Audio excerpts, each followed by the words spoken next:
The New York Mets have yet to make a signing this offseason. On today's show, I'll break down when I believe the Mets will first attack the free agent market. You are Locked On Mets, your daily New York Mets podcast. Part of the Locked On Podcast Network, your team every day.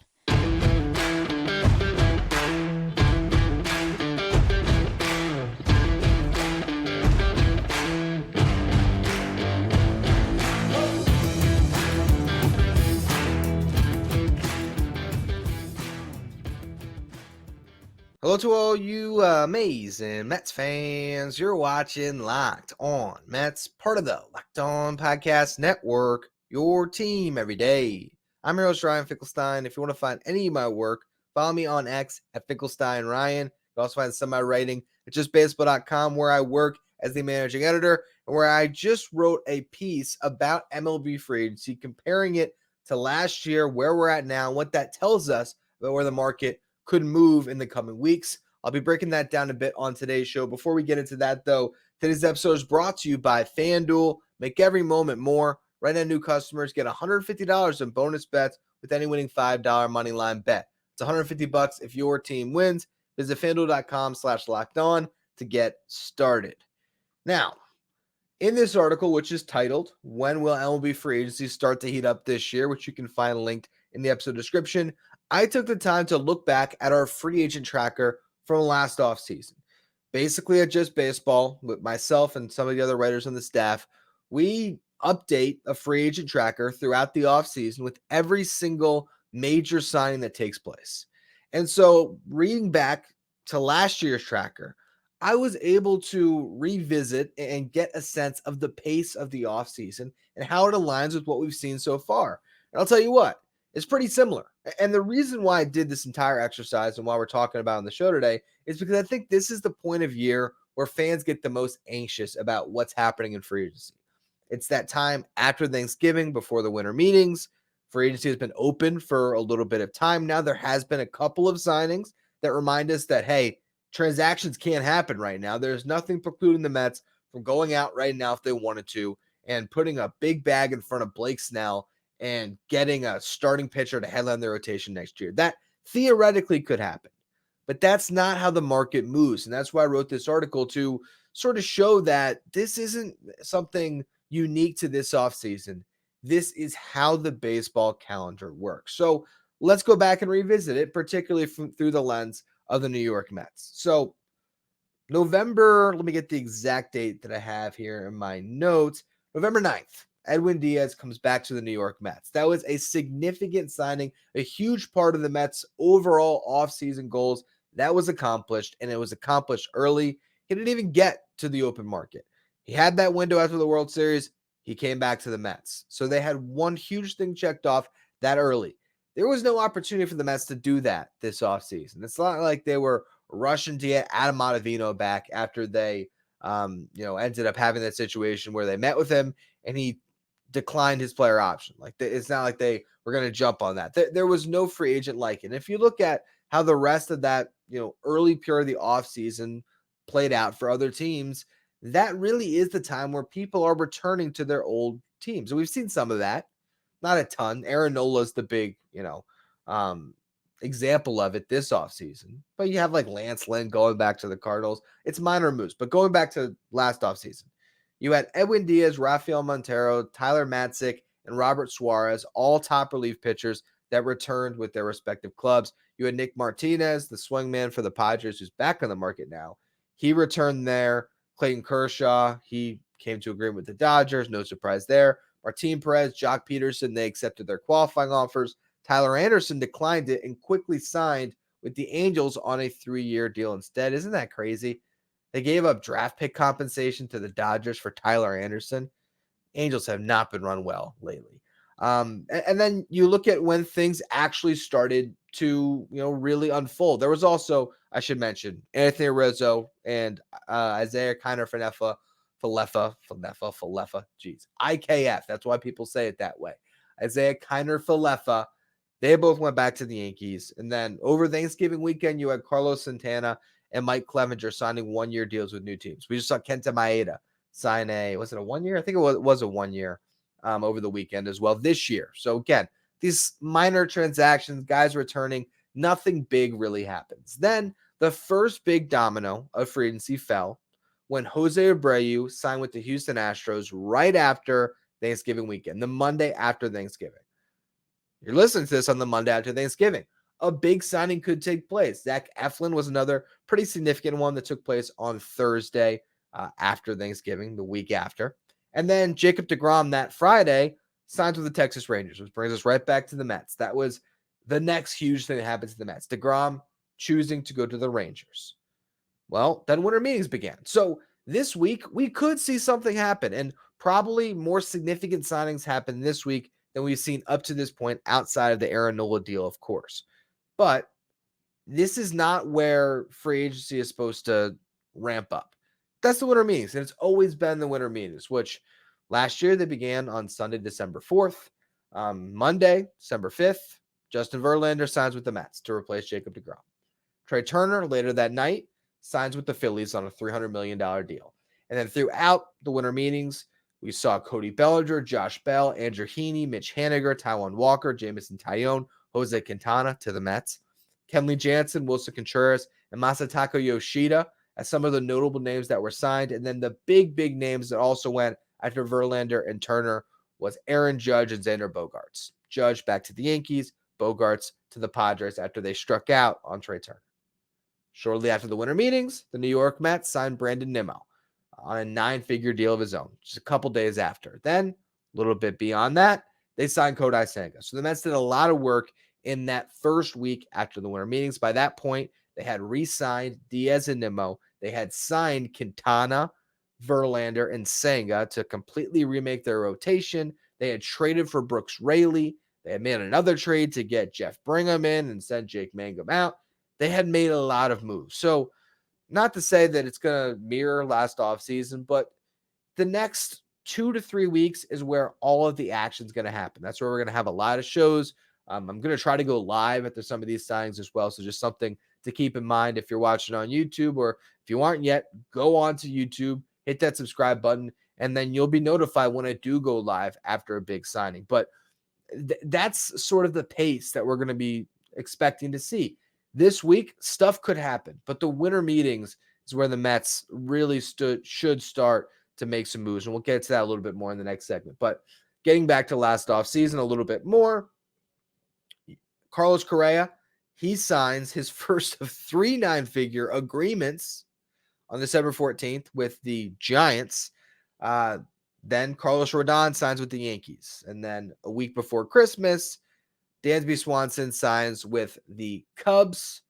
Then you have Correa come back around to the Mets. And no need to revisit that whole saga, but we learned last offseason that when these things are reported as the team is in agreement with a player, they will sign with the Mets.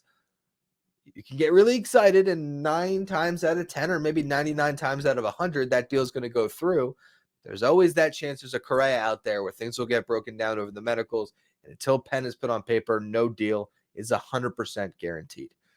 December 27th, Nathan Eovaldi signed with the Texas Rangers, a massive signing in retrospect. By that point, if you look at justbaseball.com, right, almost all of our top 50 free agents had found homes, a lot of them. If you go back to December 19th, when Swanson signed, only 10 of our top 50 were left, Eovaldi being one of them. And all of our top 20 free agents that we had ranked before the free agent period began had signed. So a month from now, like, all the top free agents should be off the board. So again, buckle up. It's about to get good. It's just you got to really wait for the winter meetings. And this is the first week where, again, we can see some movement. To close the book on Correa again, he ends up signing with the Minnesota Twins January 11th.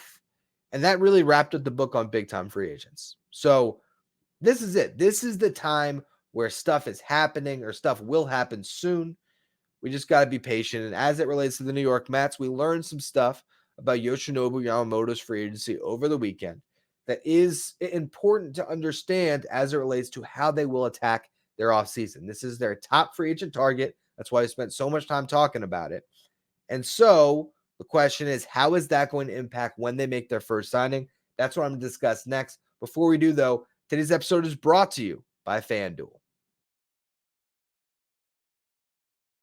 Score this NFL season with FanDuel, America's #1 sportsbook. Right now, new customers get $150 in bonus bets with any winning $5 money line bet. So today, if you put $5, or today being Sunday, if you put $5 on the New York Giants on the money line, you'd have been sweating it out to the last second, but you would have cashed in not only on a nice little bet, $150 in bonus bets when your team wins. If you think about joining FanDuel, there's no better time to get on the action because you got the NFL season, you got college football, and you got the NBA season with their in-season tournament, which is going to be playing out even more throughout this month. So this is the timer. By this month, I should mean December. Regardless, this is the time to get in on the action with betting options, including the spread, player props, over-unders, and more. Visit FanDuel.com/lockedon. And remember, place that $5 bet on the money line. If you win it, $150 in bonus bets to kick off your NFL or NBA season. FanDuel, an official partner of the NFL. Now, over the weekend, Andy Martino sent out a very interesting report on SNY and an article about Yoshinobu Yamamoto discussing his free agency and how his representation is planning to handle it. And for those of you who are Locked On Mets insiders, you already know a lot of this information. This is our texting service where I can give you updates about everything going on in the hot stove this offseason. And I sent the insiders a link to the article with some cliff notes and my take on the news. That was yesterday on Saturday. If you want to be a Locked On Mets insider to be in the loop on text messages like that, you can find a link in the episode description or go to subtext.com/LockedOnMets. Now, this is really interesting to detail what Martino is reporting. Yamamoto, for those of you who haven't been listening to this show, and I've done a ton of Yamamoto episodes breaking down everything from his free agency. He was posted on Monday, or last Monday, I guess, from when this article was written on Saturday. What does that make? That makes it Monday. I think it was Monday the 20th. So he was posted. Now anyone can sign him theoretically, but according to Martino's league sources, he says that Yamamoto will narrow down the teams after an initial remote round of meetings, which are going to be taking place, phone calls, Zooms, however they're going to conduct those. He'll then return to the United States to meet with the finalists in person after the winter meetings, which, again, they take place starting December 4th through the 7th. He has until January 4th to sign. This is 45 days after he's posted, and they're not expecting it to last that long, according to Martino. He says, at the end of the article, the Mets are extremely interested in the player and will strongly pursue him. He also notes in the article that he is intrigued by the idea of pitching for the Yankees, almost alluding to the fact that the Yankees are a front runner. But if the meetings haven't even happened yet, I wouldn't be too concerned about that. Here's how the timeline really impacts the Mets. Again, the winter meetings, they're going to end Thursday, December 7th. So let's just say Yamamoto is on a plane on the 7th and he's back and taking meetings on the 8th, which we don't know. He might start the meetings the following Monday, December 11th. We really don't know exactly when he's coming back, right? But in the most expedited scenario where he starts the meetings on the 8th, he takes them all from that Friday, that weekend. He meets with all the finalists. Maybe there's only 3 finalists. He meets with each team. He comes to a decision on the 11th, which, again, I doubt it. I think it's probably going to take longer. The earliest possible timeline that all this concludes is, 2 weeks from now. The earliest. More likely, you're looking at least 3 weeks. So you look at the starting pitching market. It's the only one that's moving right now. Lance Lynn, Kyle Gibson go to the Cardinals. Kenta Maeda, he signs with the Tigers, which is kind of a shocker. I mean, I guess he got $12 million, so not bad. Was it a 2-year deal? Let me revisit that one. The 2-year deal or 1-year deal? 2-year deal. That's why he signed. If it was 1 year, $12 million, he might have held out a little longer. That was probably the one team that was going to give him that second year. But regardless, the back end arms are starting to move. Aaron Nola moved. Starting pitchers are going to keep going this week. I don't know how many. I don't know if it's the top of the market. I don't know if the Eduardo Rodriguez, Marcus Stromans of the world sign, Lucas Giolito, Sonny Gray. I don't know yet. But by the time you get through the winter meetings, if you're just looking at guys that could really impact your rotation, let's just say the list in free agency, when you're looking at a number 3 starter or better, if it's Blake Snell, Jordan Montgomery, Sonny Gray, Eduardo Rodriguez, Marcus Stroman, and you don't think Marcus Stroman is going to come to the Mets, and I sort of doubt that Sonny Gray is coming back to New York, so that limits that list even more. You got Shoto Amanga, which we might, I think this week I'm going to do an episode on the other international free agents outside of Yamamoto that are interesting, and Amanga is certainly one of them. Regardless, if those guys start to move, not to mention Michael Wacha, Seth Lugo, Nick Martinez, the Padres arms, another future show this week. But if all those guys move and you're just waiting on Yamamoto and then you're left holding the bag, you're not competing next season. You're just not. The Mets need to add 2 starting pitchers. They have to. Ideally, maybe it's 3, but I do trust that Quintana and Senga give you 2 solid arms, and I believe in the Mets' depth enough that they can cover 5 through 8 or 9, so to speak. If you want 9 starters heading into spring training that you feel comfortable with, between McGill, Lucchesi, Budo, David Peterson in the second half, Mike Vassell, Christian Scott, those guys that are still in the minor leagues, I think the Mets have enough depth that they can sort of handle that 5th spot and beyond. But you better find yourselves a better number 3 to push Quintana to a 4 and a frontline arm if you have any intention of contending this year. And I really believe the Mets do intend to contend. Intend to contend. That's a weird sentence. Still, the sentiment holds true. I believe the Mets are going to be aggressive in the starting pitching market this offseason. So this is not me saying don't pursue Yoshinobu Yamamoto. I think he should absolutely be your top target, and you should do everything you can to make sure you sign the guy.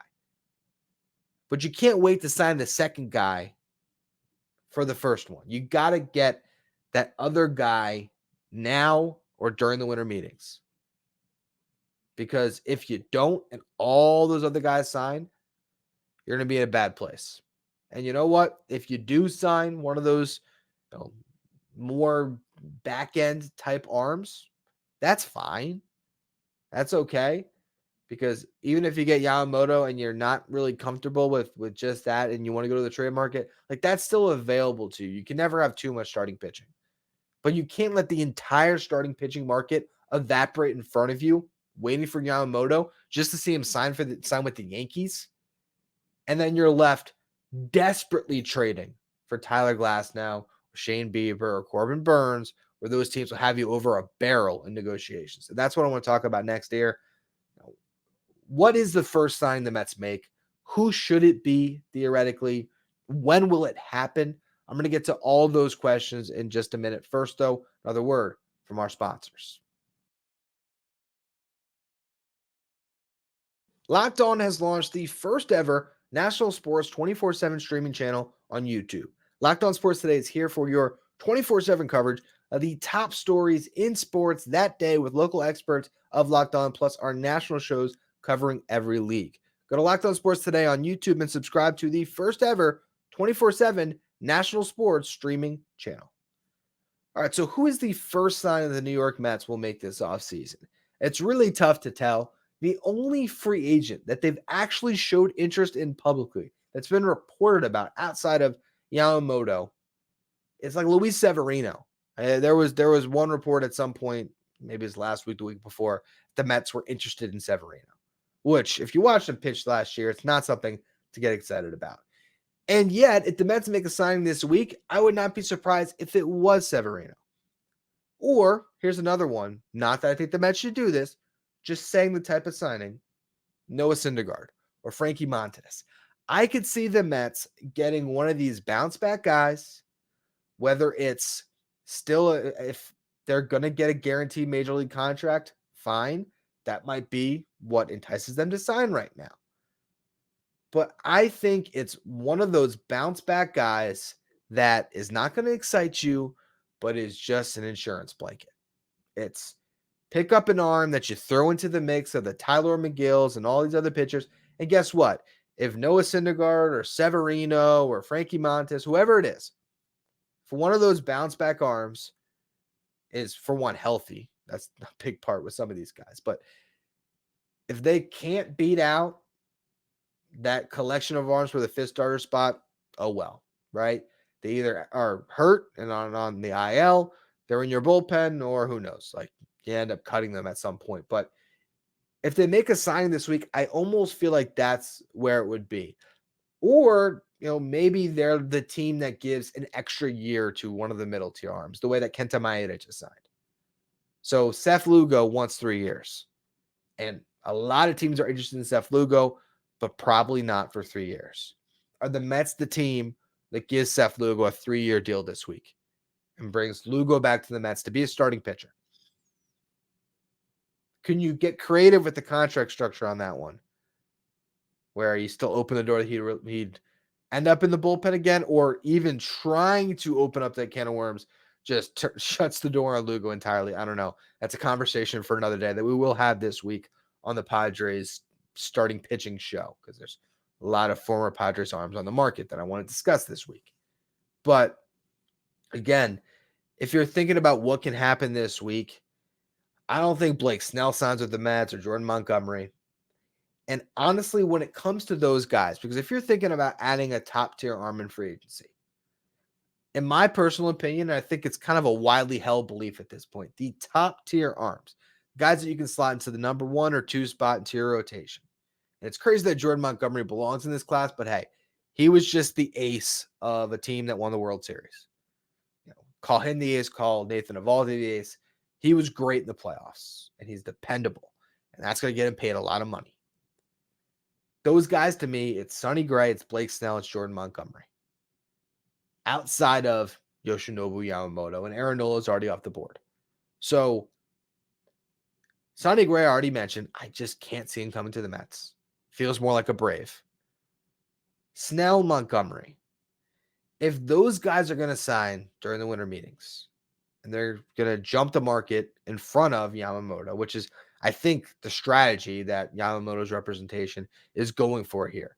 Let those guys clear out and have some of these teams just waiting, and then boom, have some desperate teams who need that frontline starter that are bidding for your client.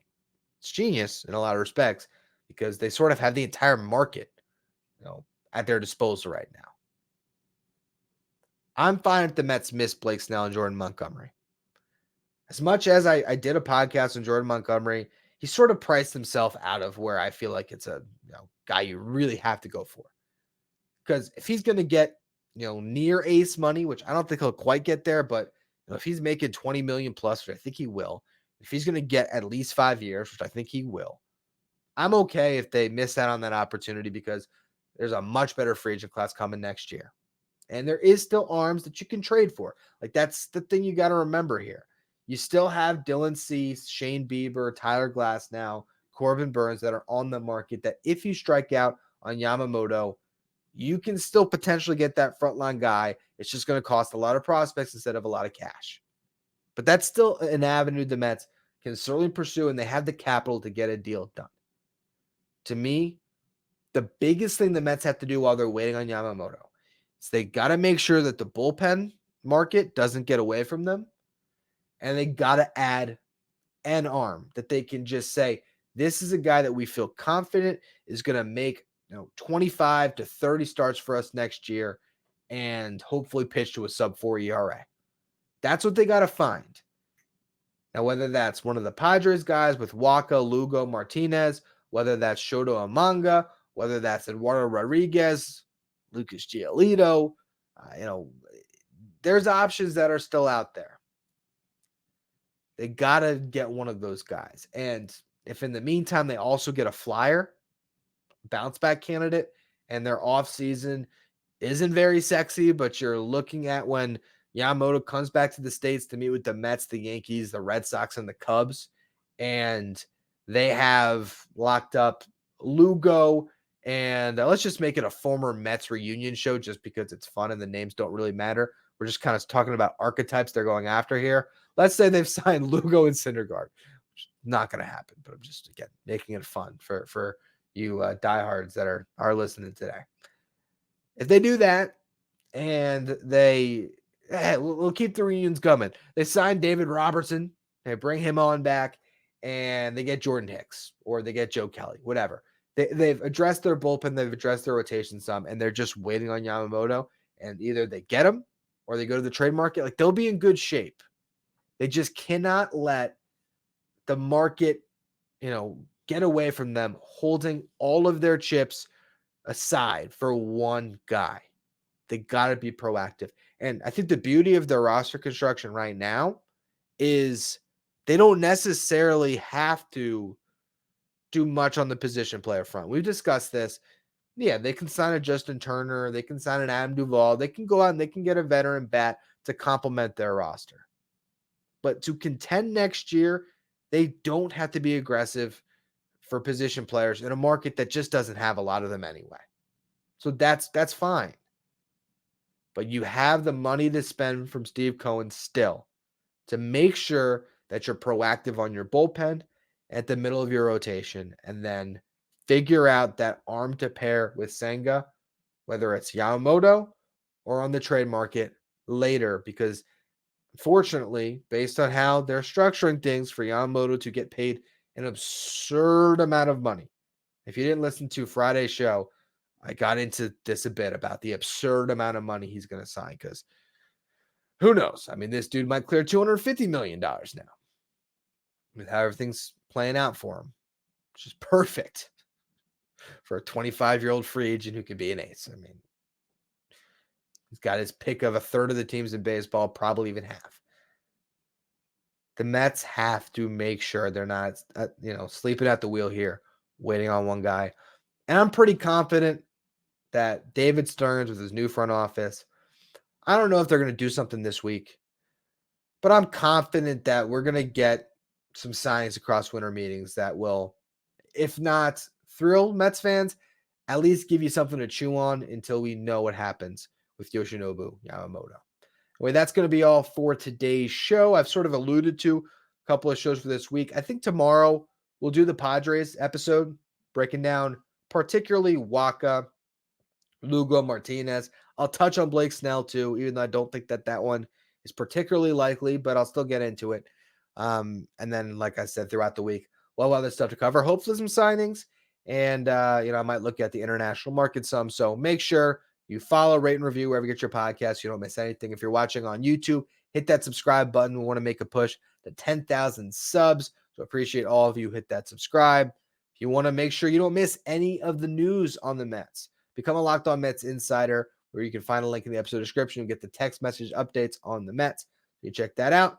And now that you are done, check out the Locked On Sports Today show, 24/7 streaming news on everything on in sports that you can find on YouTube. So I hope all of you check that out as well. And until then, we'll be back with another episode of Locked On Mets tomorrow.